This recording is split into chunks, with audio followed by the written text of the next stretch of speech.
Well, welcome to another episode of Traveling Through History. Really glad you're here this evening. And this week we're going to be talking about an interesting battle that happened in the Civil War. This is kind of a follow-up episode to the one we did several weeks ago about the Battle of Gettysburg.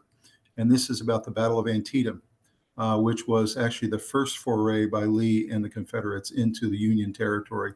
The first time they ever crossed the border from Virginia into Maryland. And we'll be talking about the importance of this battle. It really was very consequential. Not only was it the first time they had crossed into Union territory, but it was the first time that the full-throated Army of Northern Virginia faced the full regimented Army of the Potomac in full battle gear and full numbers. So it became a really, really bloody battle.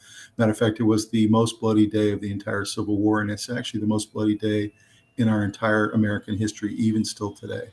The most men were wounded, injured, and killed. So we're going to talk all about the consequence of this battle.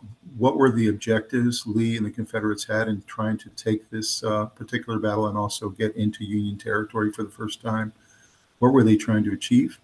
And what were the Union side trying to do to win this battle as well? And why was it such a high-stake affair? And we'll talk about all the different aspects of the battle, all the different locations on the battlefield that it took place along this river. As you can see behind me, Antietam Creek was right in the middle of Sharpsburg, Maryland. And that's where all the different skirmishes that took place in this battle actually occurred. So we'll go through the importance of this battle, why it occurred, and what were the objectives behind it. We'll also go through a short video, and we'll come back on the other side of that and talk about the video. And then, as always, we'll talk about the 25 interesting facts from the Battle of Antietam and talk about some of the interesting angles that I've uncovered in my research. So let's go ahead and talk about the Battle of Antietam. Also, it was called the Battle of Sharpsburg since it took place in Sharpsburg, Maryland. Occurred on September 17th of 1862 at Antietam Creek near Sharpsburg, Maryland. It pitted Confederate General Robert E. Lee and his Army of Northern Virginia against Union General George McClellan and his Army of the Potomac, and was the culmination of Lee's attempt to invade the North. The battle's outcome would be vital to shaping America's future, and it remains one of the deadliest days in our history, as we mentioned.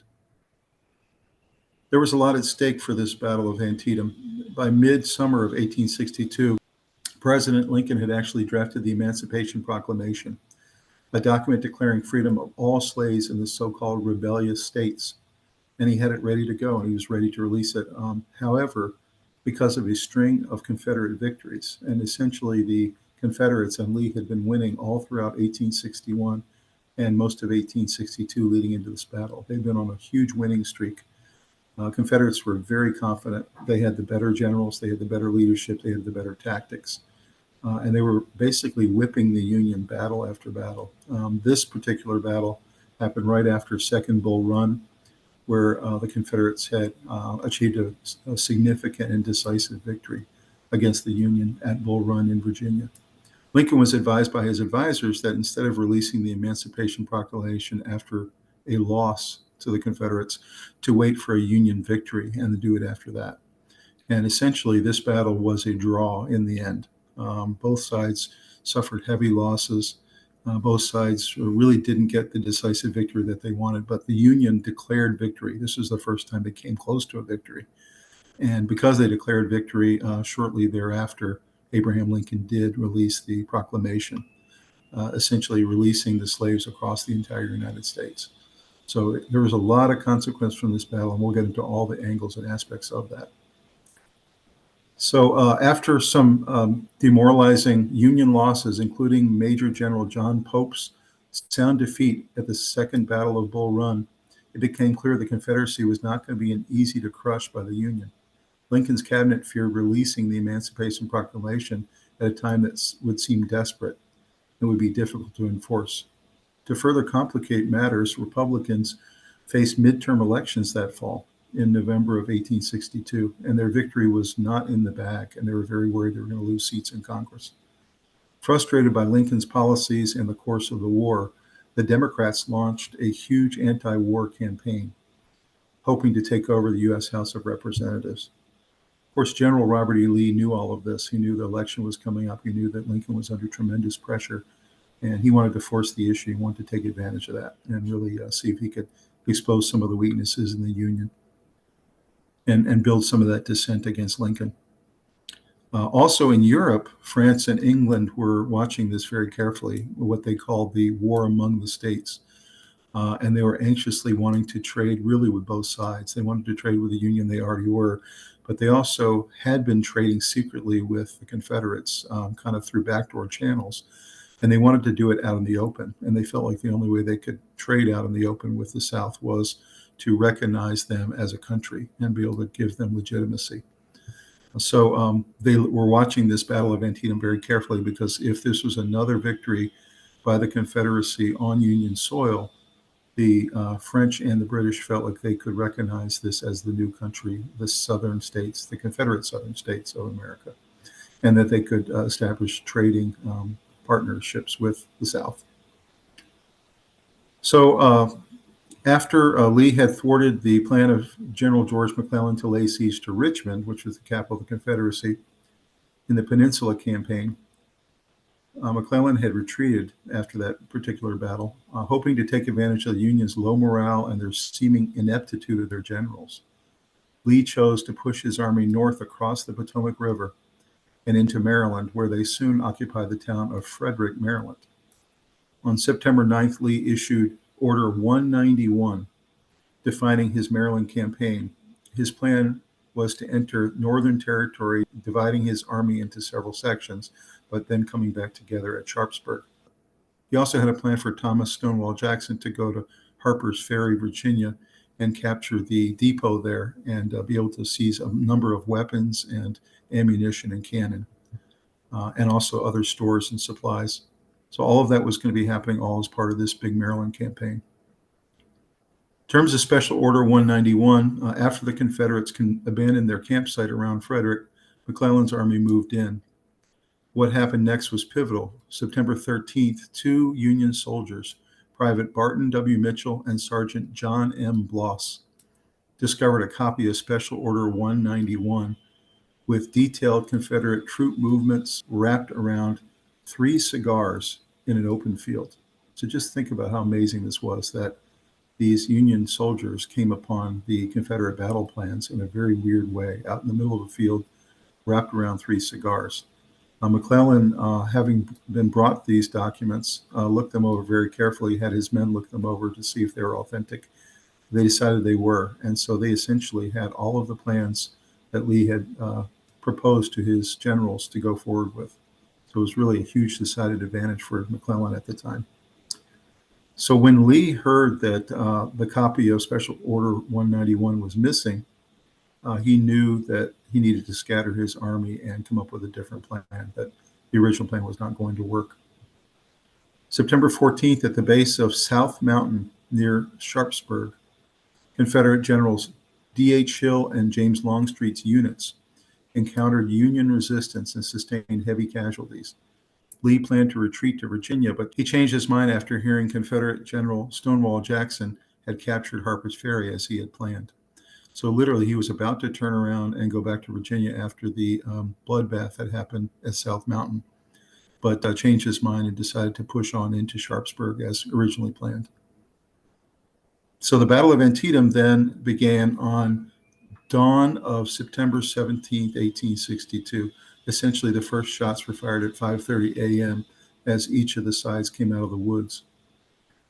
Longstreet and Hill's units formed the Confederate right and center flanks to the west of Antietam Creek, while Jackson and Brigadier General John G. Walker's units formed the Confederate left flank. All of Lee's troops were worn out and hungry, and many were sick. They watched and waited as McClellan's army assembled along the creek's east side. Union forces outnumbered Confederates by 2 to 1, as was usually the case through the entire war. As we said before, Lee and the Confederates had a decided advantage in tactics and also much better leadership and much better generals. And so they had often been able to make up the difference of their decided numbers advantages against the Union. So then troops from both sides faced off across a 30-acre cornfield owned by David Miller. Union troops fired first at the Confederates' left flank, and the carnage began. It was literally like a meat grinder. It was so bloody this day. Confederate troops ferociously fought off offensive after offensive to prevent being overrun on their ranks on both sides of their lines, turning the cornfield into a massive killing field. Just 8 hours in, there were over 15,000 casualties. Near the center of the battlefield, another site of slaughter was a farm lane known as the Sunken Road, where Hill's division of approximately 2,600 men had piled fence rails along the road's embankment to fortify their position against Union General William H. French's 5,500 approaching troops. When French's troops arrived, fighting ensued at close range. 3 hours later, Union troops had pushed the Confederates back, and over 5,500 men were either dead or injured. The fighting was so gory that the Sunken Road earned a new name. They called it Bloody Lane. For more than 3 hours, fewer than 500 Confederate soldiers held Lower Bridge against the assaults of Union General Ambrose Burnside, 9th Corps. After Burnside's troops finally took the bridge and had the Confederate right flank in sight, Confederate reinforcements arrived and pushed them back. They essentially called this bridge, after he had taken it, they called it Burnside's Bridge. We'll talk some more about that. So as night fell and 12 hours of battle had occurred, thousands of batteries littered the entire field in all different locations. Sprawling Antietam battlefield and sides regrouped and claimed their dead and wounded. Just 12 hours of intense battle from close range fighting from muskets and cannon and howitzers and every type of weapon you can imagine had left 23,000 men killed or wounded. The next day, Lee began the painstaking job of moving his ravaged troops back to Virginia. McClellan surprisingly did nothing. He did not pursue him. He did not try to take him on the next day at all. Despite having the advantage, he allowed Lee to retreat without resistance. From his point of view, he'd accomplished his mission of forcing Lee's troops from Maryland and preventing a Confederate win on Union soil. So he really felt like he had gotten the objective done. Of course, President Lincoln disagreed, and 2 days later, Lincoln came to the battlefield to meet with McClellan and his generals and to review what had happened there. And McClellan, thinking Lincoln was going to be very happy and overjoyed that the Union had finally won a battle. Lincoln was not. Lincoln was very upset and angry at McClellan for not pursuing Lee and finishing the job for good. He felt like he could have destroyed him right there. So he was very upset. And as a matter of fact, right on that second day after the battle, he relieved McClellan of his command and was looking for a new general after that. And that, of course, that was a theme throughout the first couple of years of the Civil War. Lincoln always looking for his next general because he was never happy with any of them until he finally found Ulysses S. Grant, of course, after the Gettysburg Campaign. He finally found his man at that point, but very unhappy with all the generals that he had to work with up to this point. After the battle, although it really was a stalemate, the Union claimed victory. And throughout the newspapers in all the northern cities, there finally was a good headline, and that was that Union wins, pushes Lee back into Virginia. And Lincoln, of course, felt like this was the time that he could take advantage, and he released the Emancipation Proclamation very shortly after that. So that was the end of Antietam, but the ramifications from this one-day battle were so huge, they continued to reverberate through the entire war. They even shaped the way that the battles were going to occur after this in many different ways. The tactics used, the defensive positions that were used, the way that the troops came upon each other. Gettysburg was very much affected by it as well.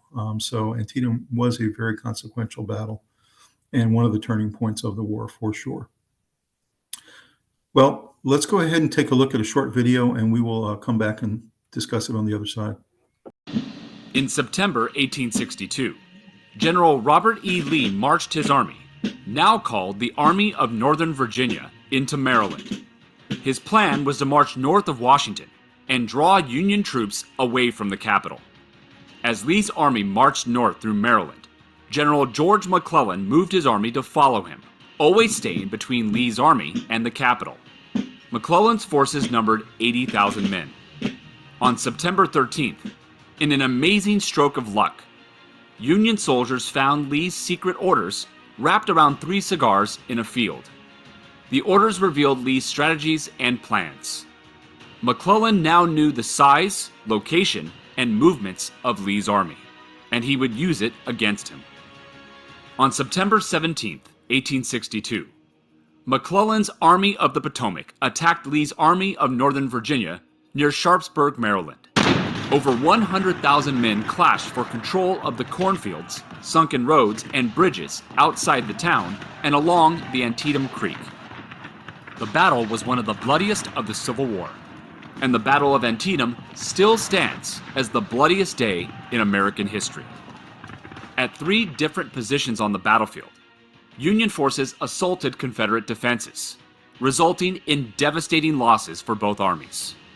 The battle began when Union forces, under the command of General Joseph Hooker, attacked Confederate batteries under the command of General Stonewall Jackson. Jackson's forces counterattacked through a cornfield. As the battle continued, Union forces assaulted the Confederate troops that had fortified themselves in the sunken road. Fighting was fierce, and the position was difficult to take. Finally, the rebels were driven from their positions, and the sunken road becomes known as Bloody Lane, as bodies lay 2 to 3 deep. Then, as the day went on, Union forces, under the command of General Ambrose Burnside, attempt to take a stone bridge that crosses the Antietam Creek. Confederate gunners shoot down from the heights on the opposite side of the creek. After multiple attempts, Burnside's men take the bridge, and then run into Confederate reinforcements under A.P. Hill's command. Burnside's men were forced back. Despite the intense fighting, neither side gained any significant ground, and the day ended in a stalemate. However, Lee had lost a quarter of his men, forcing him to retreat from Sharpsburg and return to Virginia, giving up on his plans to invade the North. In all, over 132,000 men fought in the Battle of Antietam. Union troops, under the command of General George McClellan, suffered over 12,000 casualties, including over 2,100 killed, over 9,500 wounded, and over 700 missing or captured. Confederate troops, under the command of General Robert E. Lee, suffered over 10,000 casualties, including over 1,500 killed, over 7,700 wounded, and over 1,000 missing or captured. So why did this battle matter? The Battle of Antietam effectively ended the Confederate invasion of the North. Lee's plans to invade the North and attack Washington, D.C. were ended when he suffered devastating losses at Antietam. Lee couldn't afford the losses and was forced to return to Virginia. A Confederate victory could have convinced England to intervene in the war and recognize the Confederacy as an independent nation. With Lee's defeat, the British government decided to stay out of the conflict, and the South missed a major opportunity. General George McClellan's failure to pursue Lee's retreating army and crush it led to his dismissal as commander of the Army of the Potomac. After the battle, Lee's forces were in full retreat. President Lincoln, eager to end the war, ordered McClellan to pursue Lee, attack his forces, and destroy the rebel army. McClellan, overly hesitant as usual, refused to follow the orders. This insubordination allowed Lee to escape and consolidate his forces so they could fight on. Infuriated, President Lincoln traveled to Sharpsburg to view the battlefield and talk with McClellan in person. Shortly after, Lincoln relieved McClellan of command for good. By December 1862, it was evident that the Civil War would be a long and bloody conflict. Tens of thousands were dead, yet neither side held an advantage in the war. And still, the worst was yet to come. So you can see a bunch of things we need to discuss coming out of this video. The first thing being the 3 different locations of the major skirmishes as part of this battle. There were large skirmishes and smaller skirmishes, but the first big one was when the troops emerged out of the woods and fought each other for the cornfield being the first big skirmish, which was on the left flank of the Confederates and the right flank of the Union. So that battle went for a large portion of the morning.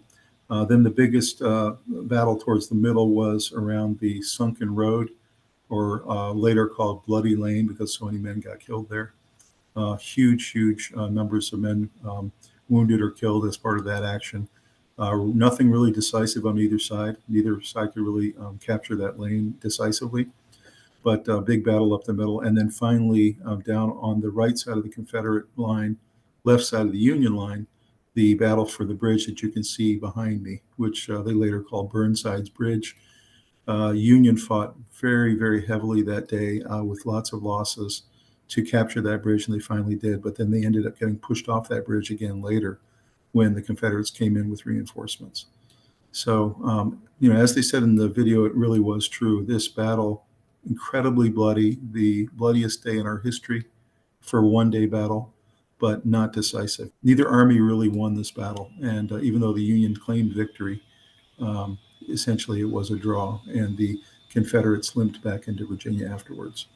And as you saw, if it had been the decisive victory that the Union was claiming, then Lincoln would not have relieved McClellan of his command. But he felt like he had to. Not only had McClellan let Lee go and not pursued him into Virginia, but he also had not listened to the order that he was given by Lincoln. He was being insubordinate, essentially. And so Lincoln didn't have a choice. He had to relieve him of command. So that was a little bit about that battle. You can see the dead and wounded was just catastrophic. It was actually incredibly shocking to the country. The country knew about this Civil War that had been going on for a year and a half, but really thought that eventually it would end pretty soon. They realized after this battle that not only was it not going to end soon, it was going to be a very long conflict, but that the casualties and the amount of bloodletting and the men that were being destroyed as part of these battles was just shocking to the conscience of everybody in the country. And this is when a real anti-war movement started on both sides, but especially in the North. The Northern newspapers were writing every day about this catastrophic war and that it needed to end, one way or the other. So very interesting stuff there. Let's take a look at the 25 interesting facts about the Battle of Antietam. Number one, the Battle of Antietam occurred at Sharpsburg, Maryland, and was Lee's first foray into Union territory. And we mentioned this a little bit earlier. See a picture there of McClellan on the top left with his victorious saluting to his men after the claimed victory. And of course, Robert E. Lee on the bottom left. The Battle of Antietam was one of the most significant battles of the American Civil War and of American history. This battle resulted when General Robert E. Lee took his army into the North for the first time. The second invasion of the North would occur a year later in 1863 during the Gettysburg Campaign. Prior to the battle, Union soldiers had clashed with the Army of Northern Virginia at the Battle of Second Bull Run. This was a resounding victory for General Robert E. Lee and his Confederate Army. The Battle of Antietam began when the Army of the Potomac under George B. McClellan met the Confederate Army of Northern Virginia at Sharpsburg, Maryland. Number two, the Battle of Antietam had huge consequences for the nation. The battle would rage for one day and would result in the deadliest single day in American Civil War in American history. In the aftermath of the battle, President Abraham Lincoln issued his famous Emancipation Proclamation. Lincoln had been waiting for a Union victory to issue this order. While the battle was not an outright victory for the Union, it was a tactical victory as they held the field. This was enough for Lincoln to pursue the Emancipation Proclamation, which prevented France and Great Britain from joining the Confederacy and aiding them by making the war truly about slavery. You can see a picture of the battle there on the left, and you see it behind me in this video. And then a real good quote there from Lincoln: "I shall not in any event retract the Emancipation Proclamation, nor as executive ever return to slavery any person who is free." And there really is how he felt, how his party felt, and how the North felt, was that there was no going back after this proclamation. Number three, McClellan's men found Lee's battle plans in a cigar wrapper on a field near Sharpsburg. And we mentioned this. There's actually the picture of it right there. Those are the three cigars, and that was the battle plans that were found that were wrapped around those cigars. I don't know who made this mistake, but it was catastrophic for Lee because it gave him no element of surprise. Was a chance find and helped McClellan prepare for what Lee had planned in the first attack on Union soil. The Battle of Antietam began on September 16, 1862, with a flanking maneuver going around and attacking from behind on Lee's left flank, which kicked off on September 17th at 5:30 a.m. The first three Federal attacks at the Battle of Antietam began at Miller's Cornfield and West Woods. The second attack took place at the Sunken Road. Third attack took place at Antietam Creek at Burnside's Bridge, as we mentioned. Number 4, the number of killed and wounded in one day was a huge shock to the entire country. Newspapers in the North and South represented the brutal nature of this battle, and it shocked the conscience of the nation, the amount of death and destruction that was happening in the second year of this war. 87,000 Union soldiers engaged at the Battle of Antietam, 45,000 Confederate soldiers engaged in the same battle. So you had 132,000 soldiers in total engaged at the Battle of Antietam, with 22,720 casualties on both sides in one day, essentially 12 hours of fighting. You see a picture there of many, many men wounded and killed, and horses, and just the utter destruction that happened that day. Number 5, Clara Barton became a hero at the Battle of Antietam. You see a couple pictures of her there. One of her pictures on a magazine to the front as she braved the Battle of Antietam. There's actually a plaque there for Clara Barton at the battle site. So if you want to go check out the battle site at Antietam, it's a really interesting place to go. Lots of really cool things to see there. And one of them is Clara Barton's plaque. And then there's a picture of her in her nursing outfit that she would have worn at the battle itself. So arriving at the northern edge of the infamous cornfield about noon, Clara Barton watched as harried surgeons dressed the soldiers' wounds with corn husks. Miss Barton handed over to grateful surgeons a wagon load of bandages and other medical supplies that she had personally collected over the past year. Then Clara got down to work. As bullets whizzed overhead and artillery boomed in the distance, she cradled the heads of suffering soldiers, prepared food for them in a local farmhouse, and brought water to the wounded men. As she knelt down to give one man a drink, she felt her sleeve quiver. She looked down and noticed a bullet hole in her sleeve, and then discovered that the bullet had killed the man she was helping. Undaunted, the unlikely figure in her bonnet, red bow, and dark skirt moved on and on and on. Working nonstop until dark, Miss Barton comforted the men and assisted surgeons with their work. When night fell, the surgeons were stymied again, this time by lack of light, but Miss Barton produced some lanterns from her wagon of supplies, and the thankful doctors went back to work. So really, this woman was a complete heroine that day. The things that she did for the men, trying to save their lives, the things she did for the medical personnel who were trying to save as many as they could. So she truly, from this point on, became a national hero. Number 6, Lee marched into the Union territory for many reasons. Union newspapers were writing that if Lee invaded the North and he won the battles, that the war would likely be over. There was a lot of hand-wringing in D.C., New York, and Philadelphia. Lee's goals in this northward march were multiple. His first goal was he wanted to recruit new soldiers for his Confederate army, and he knew he had a lot of sympathizers in Maryland, especially just below the Mason-Dixon line. Second, he wanted to move the fighting away from Virginia during harvest season and live off the farms of Maryland to feed his troops. Third, he wanted to pull the Union's western armies away from Kentucky and to aid in Maryland, leaving Kentucky wide open to separate Confederate invasion plans that same year. Fourth, he thought a victory on Union soil would hurt Republicans in Congress and that they would lose seats and power. And number 5, Lee hoped with a victory in the North, the Confederacy would gain international recognition from European powers.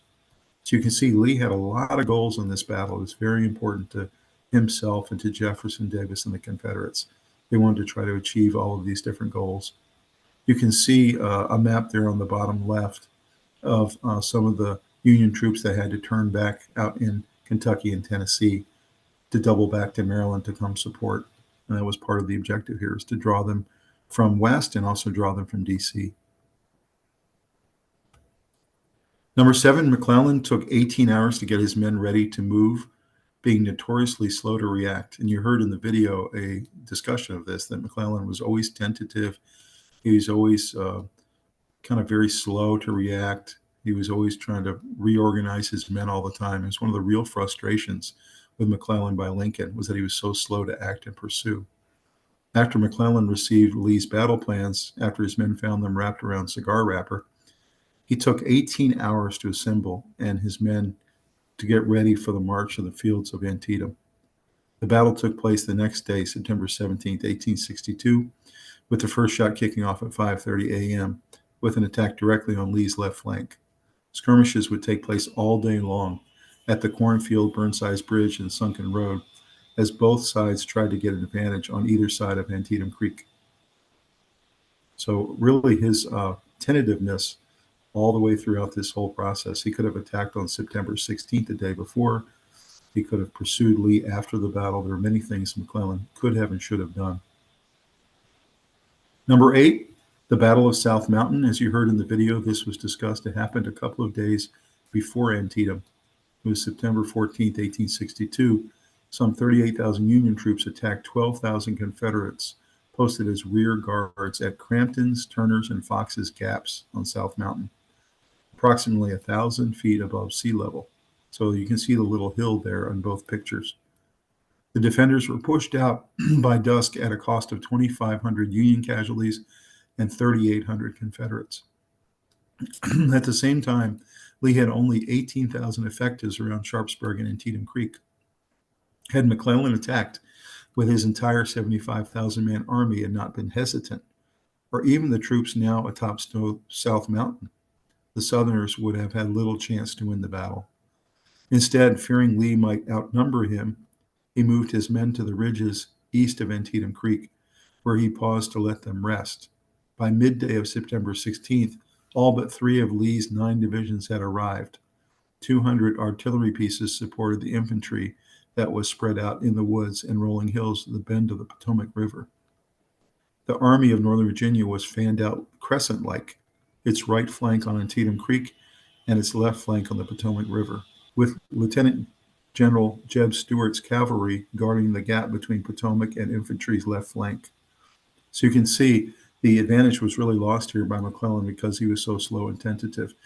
This reminds me very much of what happened at Gettysburg a year later, when the Confederates could have had the high ground on several different occasions and didn't get that high ground, were tentative, and then let the Union fill in all their reinforcements. So these were really bad errors made tactically. Number 9, the Battle of Antietam, first morning, Dunkard Church, East and West Woods. And you can see a picture of the Dunkard Church there in both pictures in the foreground.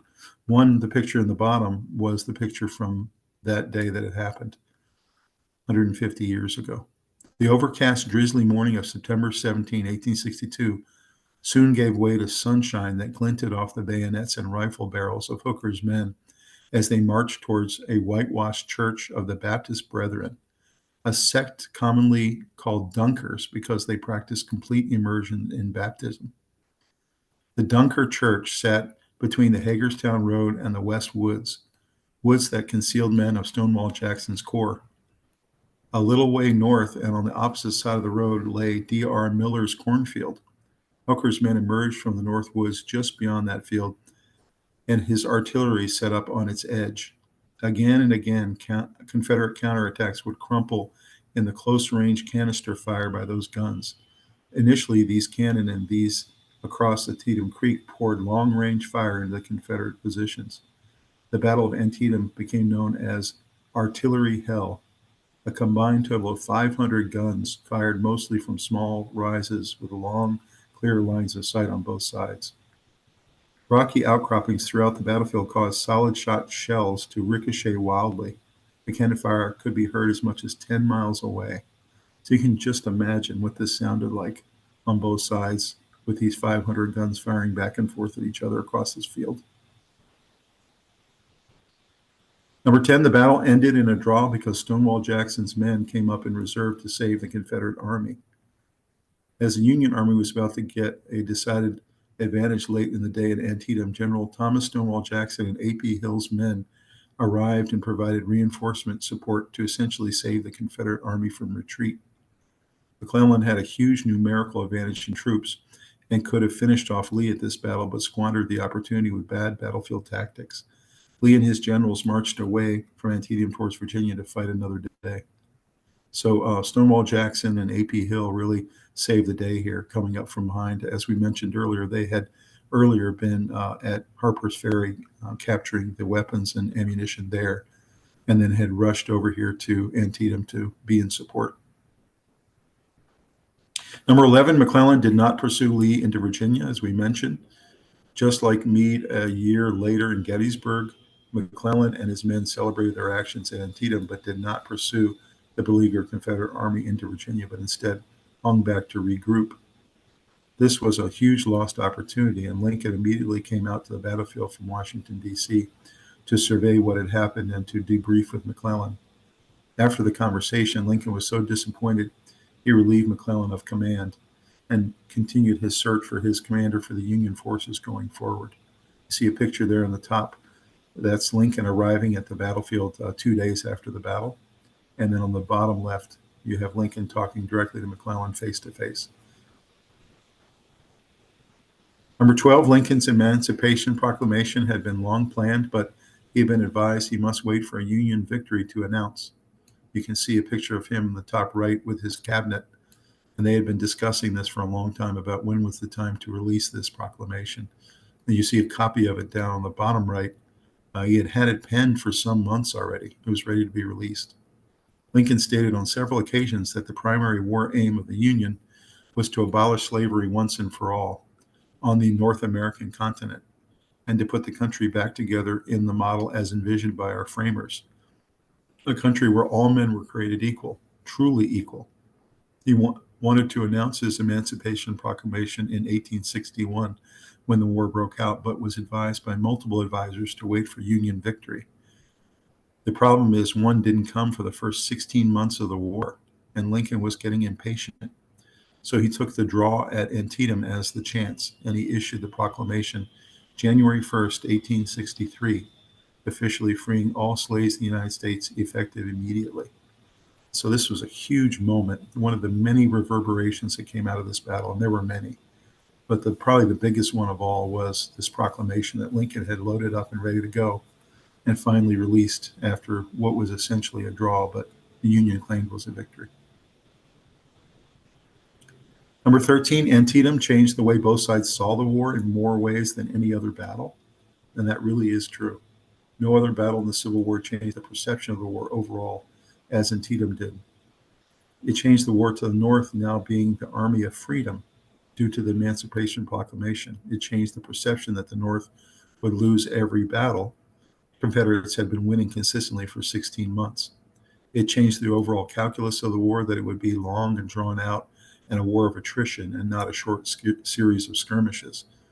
The battle also gave hope to about 1 million enslaved people all over the states that they would have a future of freedom to look forward to. The battle was a huge wake-up call to all sides of this costliest ever war in our history. So you can imagine all the things that the people on both sides of this war were having to come to terms with after this battle. You had the Army of Freedom, you had the perception the North would never win a battle, and you had the overall calculus that this war was going to end in a year or two, and now realizing that it was going to be 4 or 5 years until the war was over. Number 14, battle for the cornfield in Bloody Lane.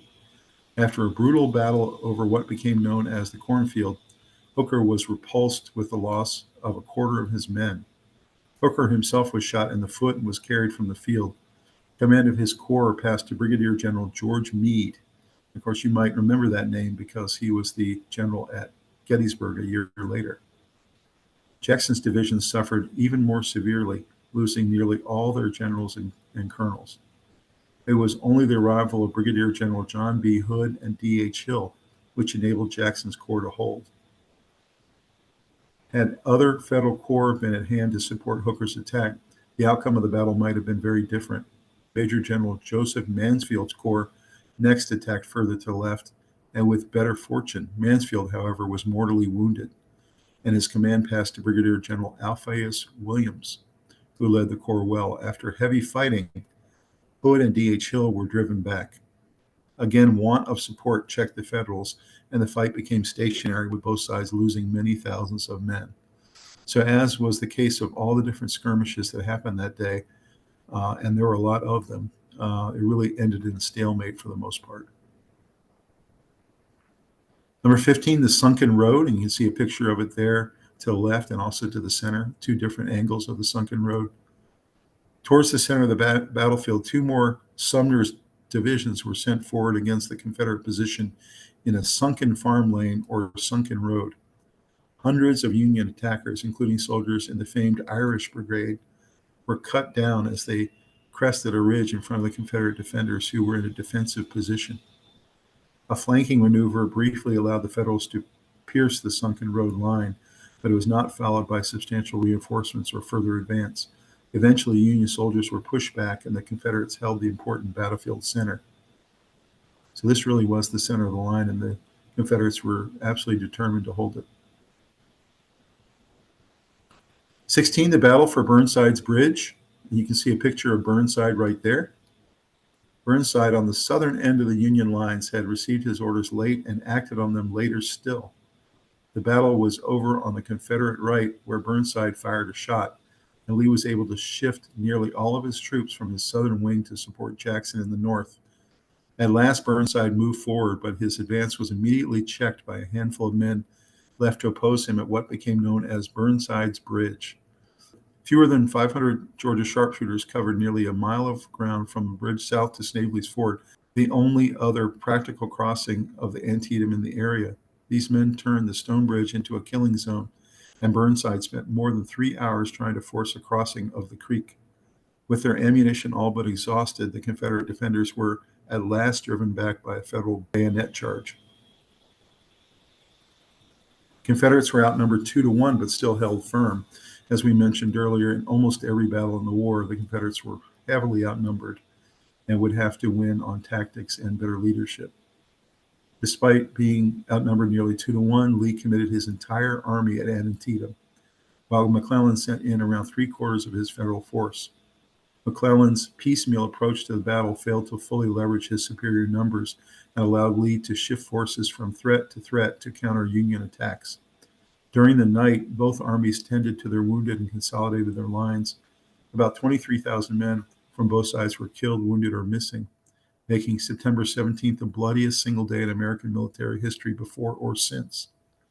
Lee held his ground throughout the 18th, but no Federal attack came. That night and the next day, Lee pulled out of his lines and moved the bulk of his army across the river to safety in the Virginia shore.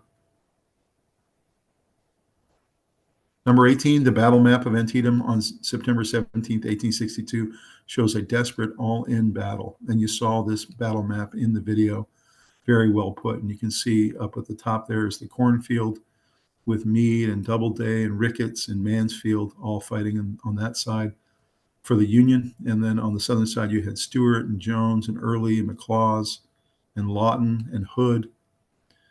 And then you had in the center there the Bloody Lane or the Sunken Road. You had Sumner there with D.H. Hill defending on the Confederate side, R.H. Anderson. And then finally down at the very bottom, Burnside's Bridge. Of course, you had Burnside and Porter fighting against D.R. Jones and A.P. Hill and Lee and Longstreet, and all of them down defending the bridge. With Union losses throughout 1861 and 1862, Antietam had a feeling like it was a last stand for the Union Army to the Confederates. The rumors were that if an Army of Potomac lost to the Army of Northern Virginia again, they might have forced Lincoln into a negotiated settlement with the South, and the reality that the country was now split into two countries, North and South. So the stakes were very high, and both armies were all in along the creek. So that's how important this battle was. This really felt like 2 years into the overall war. That the Union had been losing and losing and losing. They really needed to put up a fight here.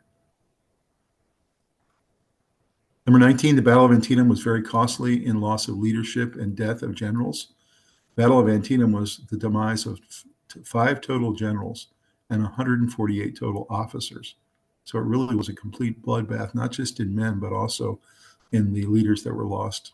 So killed at Antietam on the Union side were General Isaac Rodman, General Joseph Mansfield, and General Israel Richardson. And you see all 3 of those men on the top left there, Rodman, Mansfield, and Richardson. For the Confederacy, General William Stark and General Lawrence Branch, and you see them there on the top right. So really incredible the amount of leadership that was lost that day. Number 20, Antietam was one of the best preserved battlefields in our country. And you can go there today. It's a fantastic visit. I would highly recommend it. You can see some of the great pictures there. One of the sunken road on the top left. You see the fence that goes along that sunken road. You see the cornfield in the center there with the cannon. And then, of course, you see the Antietam National Battlefield sign. And there's actually tour guides there to take you around if you ever want to set up a tour. The complete area where this terrible battle happened has been preserved for historical memories. The Antietam National Battlefield is managed by the Department of Interior, and the area looks exactly as it did on September 17, 1862. And they've really taken a lot of measures to make sure that the battlefield is completely preserved and that they really didn't change anything about it. It's exactly as it would have felt during that war. Number 21, Harper's Ferry, Virginia, what would now be West Virginia, was a key to the Battle of Antietam.